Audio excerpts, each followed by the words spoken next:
Hallelujah. Praise the Lord, praise the Lord. Part 2 చూద్దాం. కీడుకు కీడు చేయకుడు, కీడుకి మేలు చేయుడు. పార్ట్ 2. మనము ఒకవేళ మంచి చేయుటలోనే మనకి కష్టాలు అనుభవించినను మనమంట ఎంత ధన్యులము అంట. మనమంట మేలు చేసి కూడా మనము కష్టాలు అనుభవించినప్పుడు అది అంట మనకి ధన్యత అంట. ఎవరికైనా మేలు చేసినప్పుడు ఒక్కొక్కసారి మనకి కీడు తలపెడతారు. ప్రియా సహోదరి సహోదరుడా, మనం వారికి మంచి చేసినప్పటికీ వారు మనకి కీడు చేస్తూ ఉంటారు. తెలిసి తెలియక వారు కీడు చేస్తూ ఉన్నప్పుడు కూడా అదంట మనకి మంచిది అంట.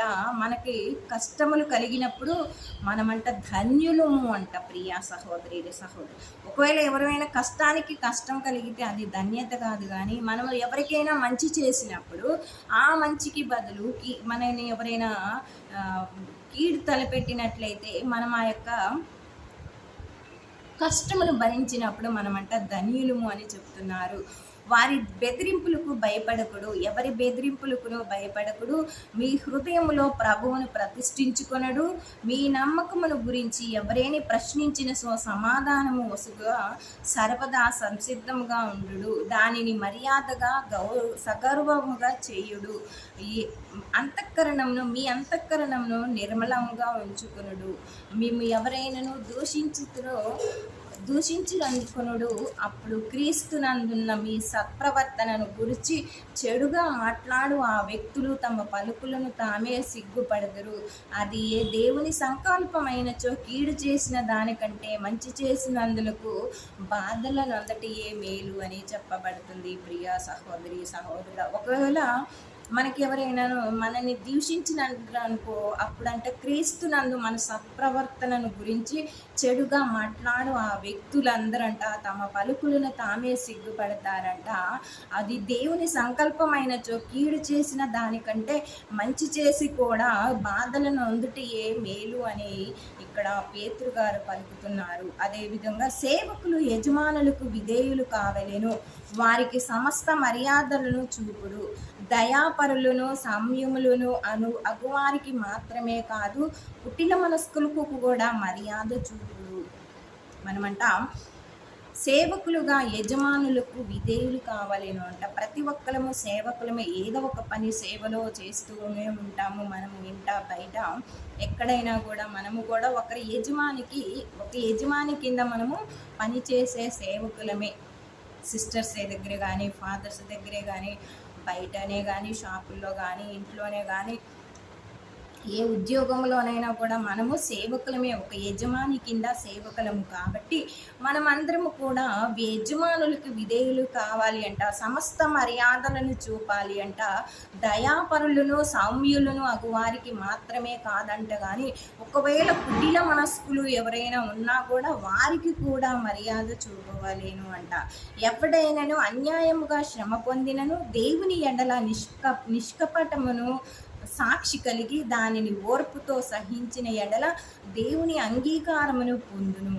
ఎవరైనా కూడా నిష్కపటముగా ఒకవేళ కష్టములు అనుభవించినప్పటికీ కూడా ఓర్పుతో సహించిన ఎడల దేవునికి అంగీకారమును పొందును అంట. దేవుని అంగీకారమును పొందుతాడంట. ఏలైనా తప్పునర్చిన దానికంటే ప్రతిఫలముగా శిక్షను ఓర్పుతో భరించినచో దాని యందు ఏమి ఉన్నది గొప్పతనము.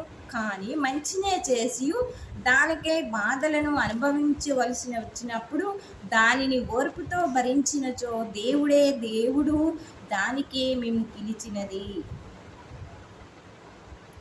ఒకవేళ అంట మనము తప్పు నడిచిన దానికి ప్రతిఫలముగా శిక్షను ఓర్పుతో భరించితే దాని యందు గొప్ప లేదు అంట. కానీ మంచినే చేసి కూడా దానికే బాధలను అనుభవించవలసి వచ్చినప్పుడు దానిని ఓర్పుతో భరించినప్పుడేనంట మనము దానిని ఓర్పుతో భరించాలి అంట.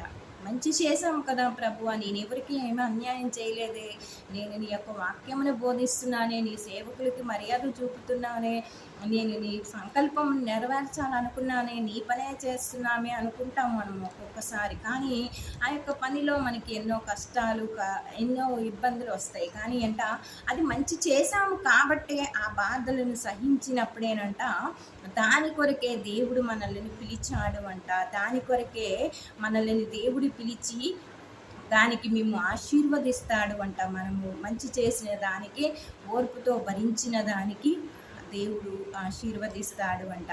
ఏలయనా క్రీస్తు మీ కొరకు బాధపడి ఆయన అడుగుజాడలలో మీరును అనుసరించుటకు గాను ఒక ఆదర్శమును ఏర్పరిచాడు. ఎందుకంటే యేసుక్రీస్తు కూడా ఏ పాపము చెయ్యలేదు. ఆయన కానీ మన పాపాల కొరకు ఆయన బాధపడ్డాడు. ఏ పాపం చేయనటువంటి ఆయన ఇతరుల పాపాల కొరకు మరణించాడు. ఇతరుల కొరకు మంచి చేసే ఆయన బాధలను అనుభవించాడు. కాబట్టి మంచి చేసి మానవులందరినీ రక్షించటానికి అనే మంచి చేసి యేసుక్రీస్తు కూడా బాధ పొందాడు. ఆయన అడుగుజాడల్లో నడవాలని యేసుక్రీస్తు కూడా మంచి చేసి బాధలు నొందే మార్గమును మనకు చూపాడు. ప్రియ సహోదరి సహోదరుడా, అందుకే కీడుకు కీడు చేయకుండా కీడుకు మేలు చెయ్యమని, బాధలకు మంచి చేసిన దానికి కూడా కష్టాలు వనర్చమని చెబుతున్నాడు. ప్రియా సహోదరి సహోదరుడా, మంచి చేసిన దానికే బాధను అనుభవించవచ్చినప్పుడు అది మనకి మేలేనని చెబుతున్నారు. ఆమేన్.